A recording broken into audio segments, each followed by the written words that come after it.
ये जो जय श्री राम का झंडा लेकर चलते हैं, जो आतंक फैला रहे हैं और जो अपने आप को 30 मार खां दबंग समझते हैं, मैं उन लोगों से कहना चाहता हूँ कि अगर जो आपके अंदर जवानी का गुरूर है, अगर जो आपको लगता है कि हम बहुत बड़े देशभक्त हैं, तो भाई अगर जो खून है अंदर, इतना जुनून है, तो जाकर थोड़ा आतंकवादियों को मारो। शायद वीर गति प्राप्त होगे तो देश में सुनहरे अक्षर में नाम तुम्हारा लिखा जाएगा। अपने भाइयों को मारोगे, अपने आप को मारोगे, तो ये कोई वीरता नहीं है। ऐसा नहीं है कि मतलब आप बहुत बाहुबली हो। ये आपके संस्कार हैं जो आपने भाई को भाई नहीं मानते हैं। 2 भाई हैं और 2 भाई में एक भाई संस्कारी है, जिसे समझ है कि ये भाई मेरा है, और इसको समझ नहीं है कि वो मेरा भाई है, वो उसके जान के पीछे पड़ा है। तो भैया, कचरा को कचरा से नहीं धोया जाता है, उसको पानी से धोया जाता है। लेकिन भैया, आप लोग पानी से नहीं धोने योग्य हो, आपको पता नहीं किस चीज़ से धोया जाए। जो समझदार होता है वो अपने परिवार को आगे बढ़ाने में लगा रहता है, पढ़ने लिखने में, कुछ न कुछ कार्य में बिजी रहता है। उसके पास इतना टाइम नहीं है फिजूली का, धर्म को लेकर, जाति के धर्म पर लड़ना झगड़ना। ये जो निकम्मे होते हैं, निठल्ले होते हैं, जो लोग एकदम बेरोजगार होते हैं, जिनका कोई काम काज नहीं होता है, कोई 10 रुपये दे दे, कोई खाने पीने को दे दे, उसी लालच में ये सब लोग क्या करते हैं, चलो भैया हम ठीक है, हम आ जाएंगे, ये कर देंगे, वो कर देंगे। जिनके पास भैया जिम्मेदारी है, जिनके पास बाल बच्चे हैं, जिनका परिवार है, जिनको अपना परिवार का पालन पोषण करना है, उसके पास इतना फिजूली टाइम नहीं है ये सब करने का। तो भैया कर्म सुधारो, अपने दिमाग को सुधारो। ये सब क्या कर रहे हो? कब तक ये जाति के झंडे, धर्म के झंडे को लेकर उड़ते रहोगे, कूदते रहोगे, फांदते रहोगे? संभालो अपने आप को। क्या वो महाराष्ट्र की जो माता बहनें आई थी भगवान बुद्ध का दर्शन करने के लिए, उनका क्या कसूर था भाई? क्या कसूर था कि उन पर हमला करने शुरू कर दिए, उनको मारने पीटने लगे, जय श्री राम का नारा लगाने लगे? वहाँ पर हिंसा करने की क्या ज़रूरत पड़ेगी आपको, बताइए? अभी भी वक्त है, संभल जाओ, मत लड़ो, मत धर्म के नाम पर राजनीति करो, मत जाति के नाम पर किसी को मारो। एक हो जाओ, एक रहोगे तो फायदे में रहोगे। और देश का यदि सम्मान चाहते हो, देश को यदि एक शक्तिशाली देश बनाना चाहते हो, तो फिर इस तरह से घिनौनी वारदात को अंजाम मत दो। क्रांतिकारी नमो बुद्धाय, जय भीम। मैं रामानुजाचार्य, स्वागत है आप सबका हमारे चैनल अध्यात्म पावर में। सबसे पहले साथियों, आप सभी को बहुत बहुत साधुवाद, जो आप लोगों ने अपना प्यार दुलार हमारे चैनल को दिया, और आप लोगों के सपोर्ट से हमें एक साहस मिली। साहस वह कि जिस तरह से आप लोगों ने कमेंट किया, और मैं आपको बता दूं कि भंते बिनाचार्या के लिए खास तौर से आप लोगों ने सपोर्ट किया, जो आप लोगों ने रिहाई को लेकर उनकी मांगे की, इससे हमें एक बल मिला है। आपको पता है कि भंते बिनाचार्या निर्दोष थे, उनके खिलाफ साजिश की गई, उनके ऊपर झूठे मुकदमे दर्ज कराया कर जेल डाला गया। उससे आज पूरा बहुजन समाज आक्रोशित है, तमाम बौद्ध भिक्षु आक्रोशित हैं। और आप लोगों के प्यार दुलार की वजह से इस चैनल से जिस तरह से ये खबर चारों तरफ जानने को मिली कि भंते बिनाचार्या के खिलाफ साजिश की गई है, भंते बिनाचार्या को बेवजह फंसाया गया है और उनके ऊपर झूठे मुकदमे जो दर्ज कराकर उनको जेल डाला गया है, इससे बहुजन समाज में आक्रोश हुआ। और यही आप लोगों की देन है कि आज हर जगह तमाम बौद्ध समाज के संगठन जो हैं, बाबा साहब डॉक्टर भीमराव अंबेडकर को मानने वाले जो संगठन हैं, वो संगठन मैदान पर उतर चुके हैं। और वह तथागत बुद्ध के जो ज्ञान की भूमि है, जहाँ पर भगवान बुद्ध ने ज्ञान प्राप्ति की थी, महाबोधि टेम्पल को लेकर, महाबोधि मुक्ति आंदोलन को बरकरार रखने के लिए और भंते बिनाचार्या की रिहाई को लेकर जगह जगह पर आंदोलन हो रहे हैं। मैं उस आंदोलन की कुछ तस्वीरें आपको दिखा रहा हूँ, कुछ वीडियो दिखा रहा हूँ, जिस वीडियो से आप समझ जाएंगे कि भंते बिनाचार्या को चाहने वाले लोग कितने हैं, भंते बिनाचार्या के लिए लोग कितने खड़े हो गए हैं, भंते बिनाचार्या की रिहाई को लेकर कितने लोग मैदान में आ चुके हैं। पहले आप लोग वो वीडियो देखिए जिस वीडियो की हम बात कर रहे हैं। 12-13 तारीख को जो हादसे हुए वो कुचलने का ही तरीका है, जानबूझकर वहाँ राजपाल को भेज करके, जानबूझकर। कितना अच्छा पद है तो, लेकिन बवाल हो गया। वहाँ स्वयं जा करके भगवान की बुद्ध की मूर्ति पर कपड़ा ढांक करके वहाँ लिंट पिंड समझ करके पूजा की गई उनके हाथों से। उनकी निंदा करता हूँ। और जो हमलावर हुए, जो लोगों के जिंदाबाद जिंदाबाद, राम वहाँ पर राम की लहर चली, तो जानबूझकर किया हुआ वह हमला, ये समझना चाहिए। जो भी लोग जय भीम बोले तो वो तो प्रतिकार करेंगे, लेकिन उन पर ही केस डाल करके उनको ही लाठी काटी, उनको ही पकड़ा गया, उन पर लाठी चार्ज किया गया। यहाँ तक कि वीणाचार्य भला श्रवण हो, लेकिन वो कहाँ कुछ लड़ाई कर रहा था, लेकिन कानूनों के दायरे में चल रहा था हो, लेकिन बेशर्त उसको कहीं कहीं क्या क्या कलम लगा करके उसको बंद करवा दिया। वो कुचल डालने की ये कोशिश है। तो हम चाहते हैं कि ये सारे उसकी बेशर्त रिहा हो जाए, और वो जो भी अलग अलग जो हमला हुआ उसका निषेध करता है, और उसका न्यायालयीन चौकसी इंक्वायरी हो जाए और न्याय मिले। लेकिन जिस तरीके से ये सरकार किसी भी तरह से किसी की बात नहीं मानती है, जुमला वाली सरकार क्या बात मानेगी? तो बात मानने के लिए नहीं, वो अपनी मुजोरी करेगी। तो इस तरह के आंदोलन का क्या असर होगा? आंदोलन का असर नहीं होगा, इसलिए तो सुप्रीम कोर्ट भी खरीद लिया है। आंदोलन के बाद में इतना विश्व में इतना बड़ा आंदोलन हुआ, तालुका जिले लेवल पर कितनी बड़ी बड़ी रैलियां हुई, लेकिन कुछ सरकार बोलना नहीं चाहती, जानबूझकर नहीं बोलना चाहती, भटकाना चाहती है, और अपने अपने बीच में तिरंगा लगा करके बीच में ऐसे आपस में फूट डाल करके वो राज करना चाहती है। इसलिए वो लोगों को अरे वीणाचार्य ये वो लामा इनके बीच में फ्रैक्शन हो गई, वो फ्रैक्शन सेकेंडरी है, कुछ नहीं है, वो अपने आप डिलीट हो जाएगी। देखिए आंदोलन चलता रहेगा, लेकिन अभी भी आंदोलन बर्बरता पूर्वक कुचलने की तैयारी चल रही है उनकी सेंट्रल गवर्नमेंट की और राज्य सरकार। 13 तारीख की शाम को भंते वीणाचार्य जी को फोन आता है कि महाबोधि महाविहार में कुछ महिलाओं के ऊपर मारपीट हो रही है। तो भंते वीणाचार्य और मैं वहां पर उस वक्त गए। उसी के बाद वहां पर हमने एसएचओ से बातचीत की और उनके जो मारपीट कर रहे थे, बीटीएमसी के जो कर्मचारी मारपीट कर रहे थे, उनके खिलाफ एफआईआर करने के लिए कहा। उसके बाद जब हम धरना स्थल पे पहुंचे तब हमें आकाश लामा जी ने कहा था कि आप पेंडॉल के पीछे चले जाइए। तब हमारा उस वक्त यही कहना था कि आप कुछ महिलाओं के साथ मारपीट हुई है तो आप उन महिलाओं को लेके एफआईआर दर्ज कराइए। बट आकाश लामा जी ने उस वक्त एफआईआर दर्ज न कराते हुए भंते वीणाचार्य को ही फंसाया ये, और उसी के उपलक्ष्य में आज भंते वीणाचार्य जेल में है और उन्हीं के लिए आज सारी जनता यहाँ पर ये धरना आंदोलन कर रही है। आप ऐसे कैसे आरोप लगा सकते हैं आकाश लामा जी की, क्योंकि कहीं तो भी इस आंदोलन की शुरुआत तो उन्होंने ही की है। आकाश लामा जी का पिछले जो ये आंदोलन में जो भूमिका दिख रही है, 9 तारीख को सबसे पहले उन्होंने धरना सस्पेंड किया। 12 तारीख को जब भंते वीणाचार्य ने एक वहां पर एक कार्यक्रम नियोजित किया था कि 12 तारीख 12 लाख लोग एक साथ चलो बोध गया, उस कार्यक्रम को भारत भर से लोग वहां पर प्रतिसाद दे रहे थे। छत्तीसगढ़, बिहार, मध्य प्रदेश, नागपुर, महाराष्ट्र, सभी तरफ से वहां पर एक साथ लोग आ रहे थे। बट उस कार्यक्रम का नियोजन ना करने देना, क्योंकि उनको पता था कि अगर ये कार्यक्रम अगर सक्सेस होता है तो भंते वीणाचार्य इस आंदोलन के उभरते हुए नेता बन जाएंगे। भंते वीणाचार्य जी को कुछ षड्यंत्रकारियों ने वहाँ उन्हें फंसाया।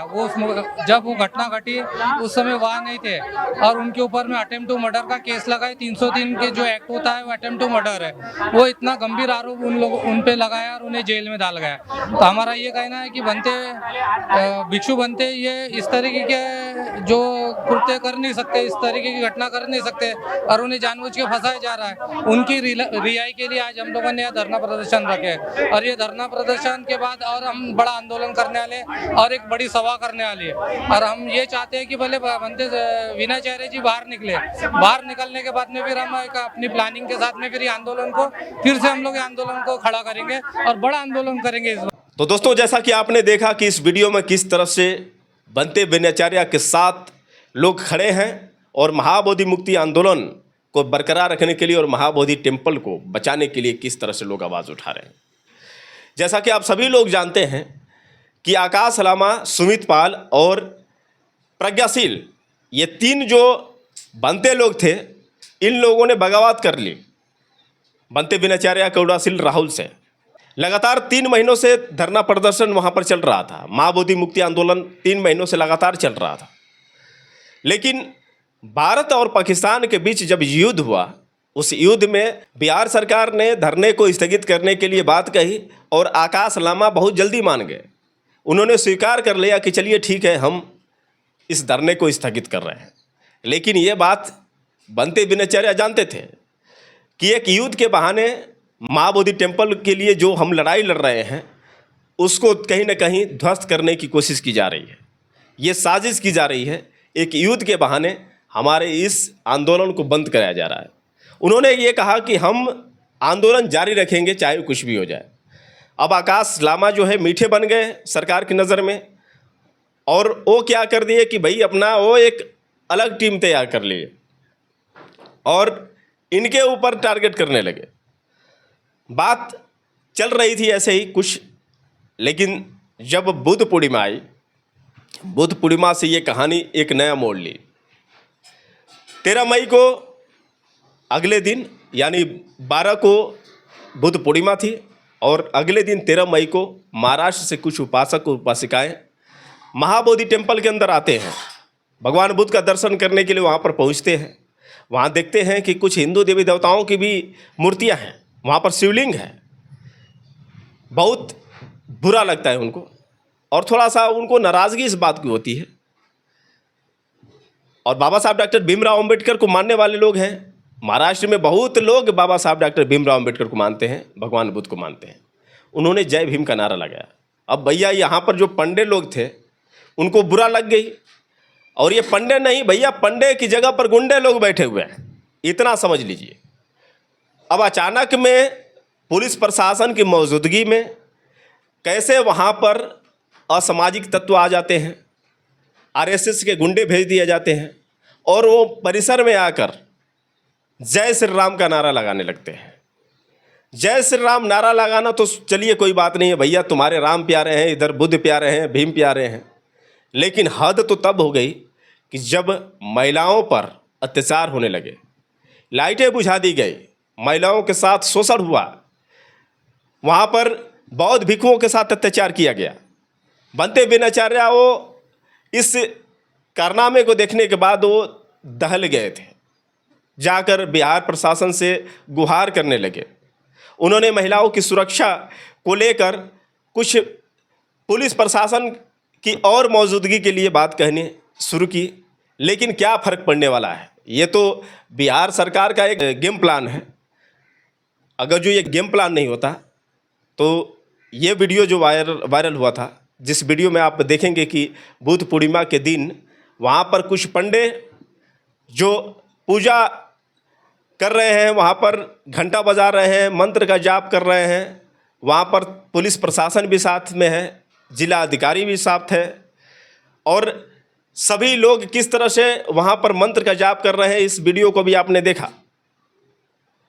ज़रा सोचिए कितनी बड़ी विडंबना है। उस महाबोधि मंदिर के अंदर बिहार पुलिस भी साथ में खड़ी है, जिला अधिकारी भी खड़ा है, और साथ ही साथ वहाँ पर कुछ पंडे लोग मंत्र का जाप कर रहे हैं।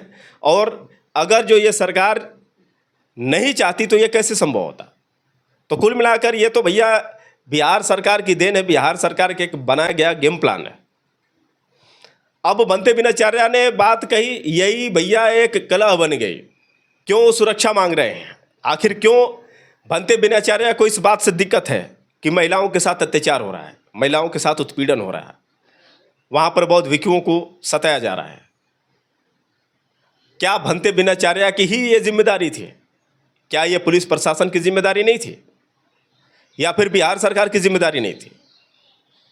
क्योंकि यही जो है बड़ी वजह बन गई, और बनते बिनाचार्य के ऊपर उल्टा ही केस डाला गया। मतलब ये कहते हैं ना कि हमें तो अपने न लूटा, गैरों में कहाँ दम था, वही बात हो गई। बनते आकाश लामा, बनते सुमित पाल और बनते प्रज्ञाशील सहित तमाम बौद्ध जो विरोधी भिक्षु थे, वो लोग आंदोलन करने शुरू कर दिए और उल्टा फंसा दिए बनते बिनाचार्य को, ये बोलकर कि ये हमें जान से मारने की बात कर रहे थे। ज़रा सोचिए, जो शांति चाहता हो, जो बौद्ध विरासत चाहता हो, जो 3 महीने से बिना खाए पिए घर द्वार छोड़कर वहाँ पर प्रदर्शन में लगा हो, वो जान से मारेगा, वो भी अपने को मारेगा। सेटिया गए हैं क्या भाई साहब आप लोग? गजब की बात की है। मीठे अचानक कैसे बन गए ये लोग, आकाश लामा, सुमित पाल और प्रज्ञाशील? क्योंकि स्वार्थ सबको है, निस्वार्थ तो कोई कोई लोग हैं। अब ज़रा सोचिए कि कितना बड़ा गेम प्लान किया गया, कैसे बनते बिनाचार्य के साथ साजिश की गई, और आज बनते बिनाचार्य जेल में है। ये लोग सांस नहीं ले रहे हैं। और आंदोलन की बात करें तो आंदोलन के टेंट जो हैं टूट फूट गए हैं। टेंट मतलब अब वहाँ से ख़त्म हो चुका है, अब इन लोगों का आंदोलन वहीं से ख़त्म हो गया। जब तक बनते बिनाचार्य थे तब तक आंदोलन भी चल रहा था, लेकिन जब बनते बिनाचार्य जेल में गए हैं तब से आंदोलन भी स्थगित कर दिया गया। आंदोलन का कोई मतलब ही नहीं, वहाँ पर कोई आंदोलन दिख नहीं रहा है और पता नहीं चल रहा है कि लोग कहाँ पहुँच गए। अब ये बताया जा रहा है कि मतलब आंदोलन कहीं और जगह होने वाला है। भैया भूख हमें लगी है और खिलाओगे किसी और को तो पेट मेरा भरेगा कि उसका भरेगा, ये बताइए। महाबोधि टेम्पल यहाँ पर है, लड़ाई यहाँ है और लड़ेंगे जाकर दिल्ली। सोचिए कितनी बड़ी विडंबना है। अब खैर छोड़िए, हम बात करेंगे जय श्री राम वालों की, जो ये जय श्री राम का नारा लगाते हैं और उपद्रव करते हैं। क्या जय श्री राम वालों का संस्कार यही है? संस्कार यही है कि किसी के घर में घुस जाओ, घर में घुस कर जाने के बाद उसके छत पर चढ़े जाओ और छत पर चढ़ने के बाद किसी का झंडा उखाड़ो और उसका झंडा उखाड़ कर अपना भगवा झंडा लहराओ। ये बात आप लोगों को बताने की ज़रूरत नहीं है। पिछले साल जो कांड हुआ था, मैं बात कर रहा हूँ राम गोपाल मिश्रा की।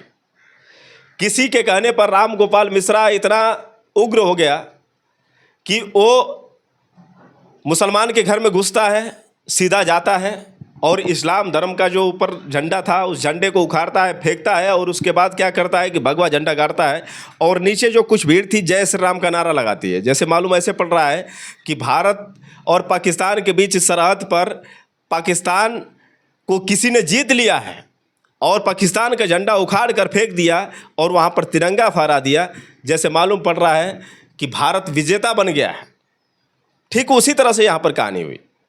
राम गोपाल मिश्रा जाता है और वहाँ पर मुसलमानों के घर में घुसता है, छत पर चढ़ता है और इस्लाम का जो झंडा था उस झंडे को फेंकता है। उसके बाद भगवा झंडा लहराता है और नीचे लोग क्या बोल रहे हैं? जय श्री राम, जय श्री राम। क्या राम के संस्कार यही है? क्या राम भक्तों के संस्कार यही हैं? क्या राम ने यही संस्कार इन लोगों को दिया है? मैं राम की निंदा नहीं कर रहा हूँ, लेकिन ये जो राम भक्त हैं जो जय श्री राम का नारा लगाते हैं। एक और बात, जब अतीक अहमद की हत्या हुई, अतीक अहमद को मारने वाले कौन थे? जय श्री राम वाले थे।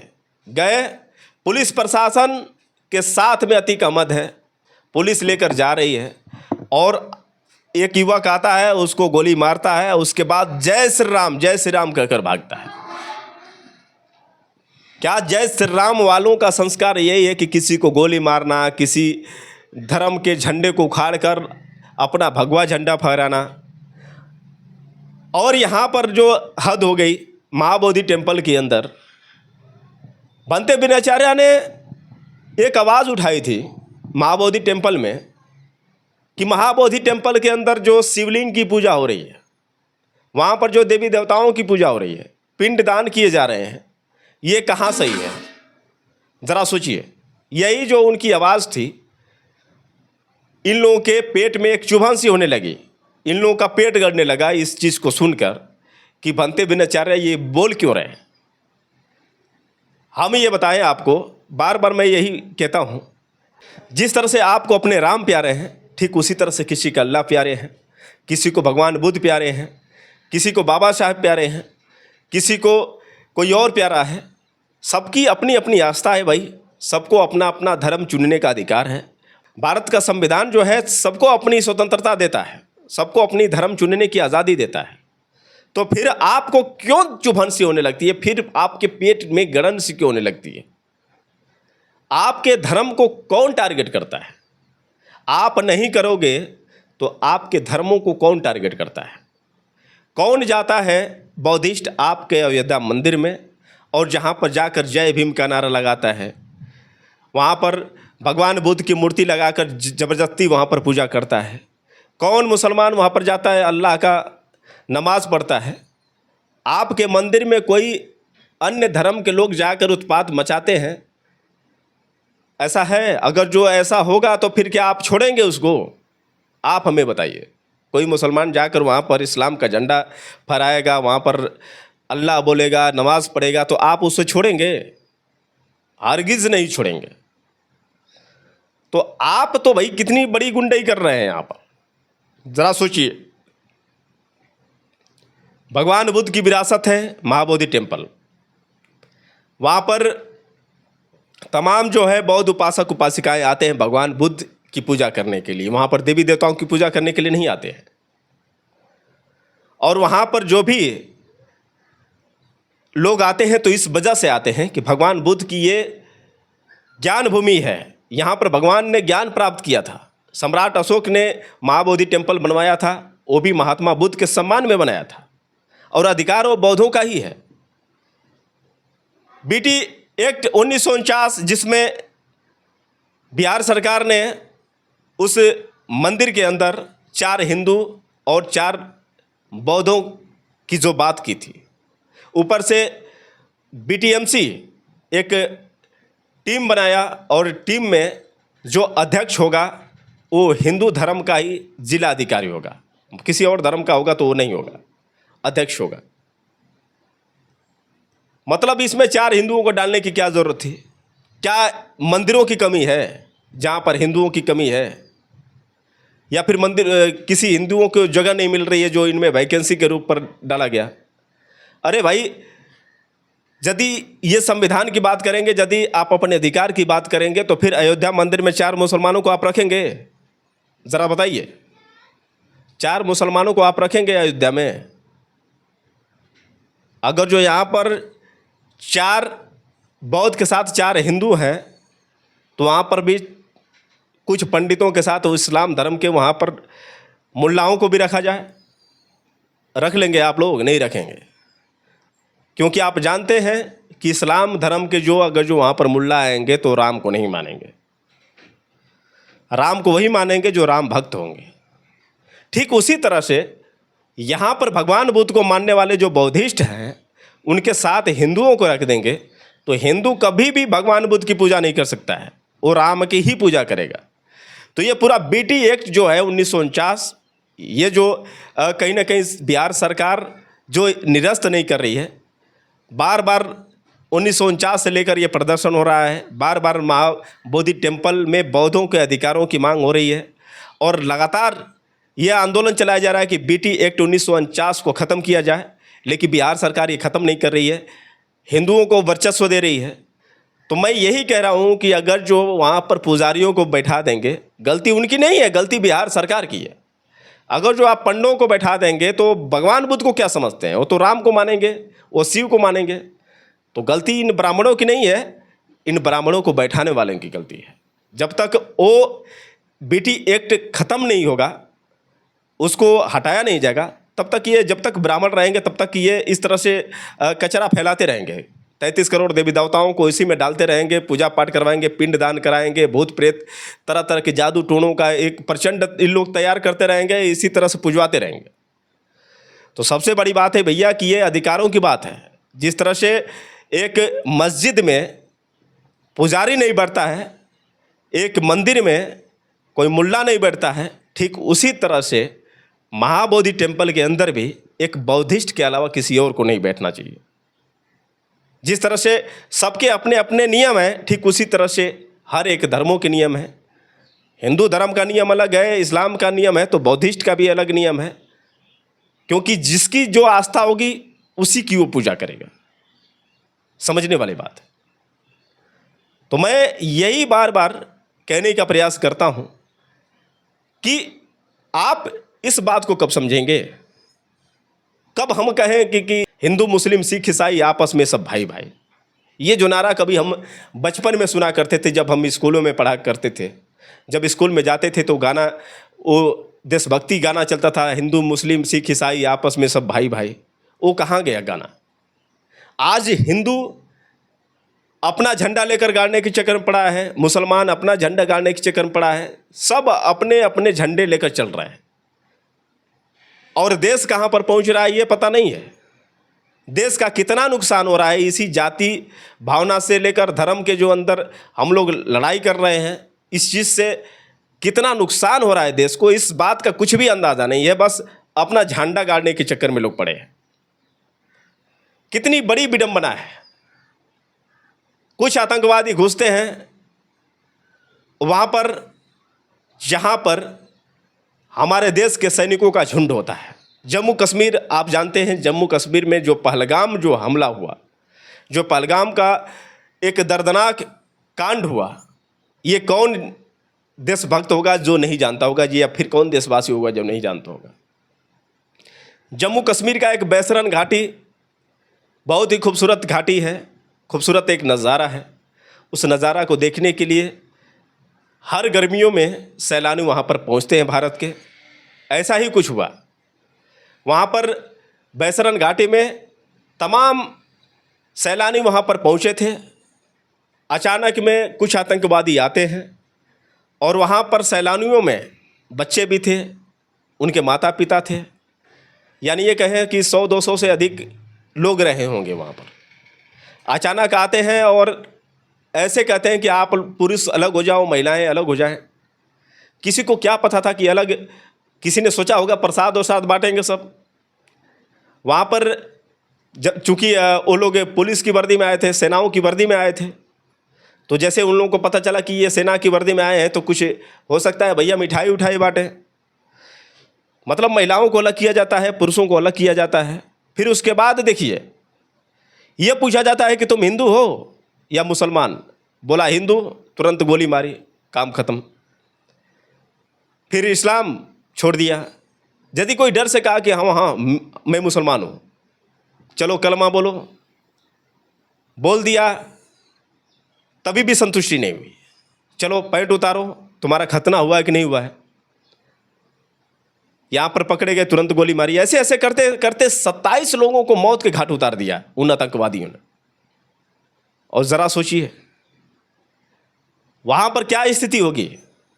पत्नियों के सामने पतियों को मार दिया जाए, कितना खतरनाक मंजर रहा होगा।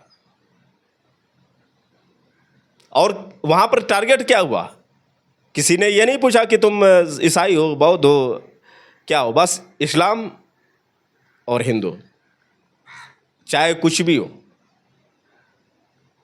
नुकसान किसका हुआ? देश का नुकसान हुआ। ये जो जय श्री राम का झंडा लेकर चलते हैं, जो आतंक फैला रहे हैं और जो अपने आप को 30 मार खां दबंग समझते हैं, मैं उन लोगों से कहना चाहता हूँ कि अगर जो आपके अंदर जवानी का गुरूर है, अगर जो आपको लगता है कि हम बहुत बड़े देशभक्त हैं, तो भाई अगर जो खून है अंदर, इतना जुनून है, तो जाकर थोड़ा आतंकवादियों को मारो। शायद वीरगति प्राप्त होगे तो देश में सुनहरे अक्षर में नाम तुम्हारा लिखा जाएगा। अपने भाइयों को मारोगे, अपने आप को मारोगे, तो ये कोई वीरता नहीं है। ऐसा नहीं है कि मतलब आप बहुत बाहुबली हो। ये आपके संस्कार हैं जो आपने भाई को भाई नहीं मानते हैं। 2 भाई हैं और 2 भाई में एक भाई संस्कारी है, जिसे समझ है कि ये भाई मेरा है, और इसको समझ नहीं है कि वो मेरा भाई है, वो उसके जान के पीछे पड़ा है। तो भैया कचरा को कचरा से नहीं धोया जाता है, उसको पानी से धोया जाता है। लेकिन भैया आप लोग पानी से नहीं धोने योग्य हो, आपको पता नहीं किस चीज़ से धोया जाए। ये जो आप लोग समझते हो कि हम लोग बाहुबली हैं, हम लोगों के आगे कोई कुछ है नहीं, आप लोगों की बहुत बड़ी भूल है। आप लोगों के अंदर वही संस्कार है। और एक बात बता दूं कि जो समझदार होता है वो अपने परिवार को आगे बढ़ाने में लगा रहता है, पढ़ने लिखने में, कुछ न कुछ कार्य में बिजी रहता है। उसके पास इतना टाइम नहीं है फिजूली का, धर्म को लेकर, जाति के धर्म पर लड़ना झगड़ना। ये जो निकम्मे होते हैं, निठल्ले होते हैं, जो लोग एकदम बेरोजगार होते हैं, जिनका कोई काम काज नहीं होता है, कोई 10 रुपये दे दे, कोई खाने पीने को दे दे, उसी लालच में ये सब लोग क्या करते हैं, चलो भैया हम ठीक है, हम आ जाएंगे, ये कर देंगे, वो कर देंगे। जिनके पास भैया जिम्मेदारी है, जिनके पास बाल बच्चे हैं, जिनका परिवार है, जिनको अपना परिवार का पालन पोषण करना है, उसके पास इतना फिजूली टाइम नहीं है ये सब करने का। तो भैया कर्म सुधारो, अपने दिमाग को सुधारो। ये सब क्या कर रहे हो? कब तक ये जाति के झंडे, धर्म के झंडे को लेकर उड़ते रहोगे, कूदते रहोगे, फांदते रहोगे? संभालो अपने आप को। याद करो बाबा साहब डॉक्टर भीमराव अंबेडकर, याद करो महात्मा बुद्ध, ज्योतिबा राव फुले, भगत सिंह, सुभाष चंद्र बोस, स्वामी विवेकानंद, जिन्होंने अपने देश के लिए क्या से क्या किया। और तुम अपने देश के लिए क्या कर रहे हो? अपने भाइयों को मार रहे हो, अपने भाइयों पर ही शोषण कर रहे हो। क्या वो महाराष्ट्र की जो माता बहनें आई थी भगवान बुद्ध का दर्शन करने के लिए, उनका क्या कसूर था भाई? क्या कसूर था कि उन पर हमला करने शुरू कर दिए, उनको मारने पीटने लगे, जय श्री राम का नारा लगाने लगे? वहाँ पर हिंसा करने की क्या जरूरत पड़ेगी आपको, बताइए? कब समझेंगे आप लोग? आज नहीं समझे तो कब समझेंगे?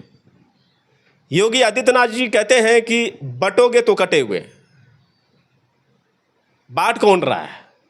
बांट कौन रहा है? बांट बौद्धिस्ट रहा है कि बात इस्लाम रहा है? बांटने का कौन कार्य कर रहा है? जाति के नाम पर, धर्म के नाम पर हिंसा कौन कर रहा है? यहाँ पर कोई बांटना नहीं चाहता है। अगर जो बांटने की बात होती तो आप जैसे उपद्रव हर धर्म के लोग करने लगे तो फिर देश कहाँ जाएगा? आप लोग करते हो, सभी लोग शांत कर कर सह जाते हैं, क्योंकि सब लोग संविधान का सम्मान करते हैं, सब लोग बाबा साहब डॉक्टर भीमराव अंबेडकर के बनाए गए नियम का पालन करते हैं।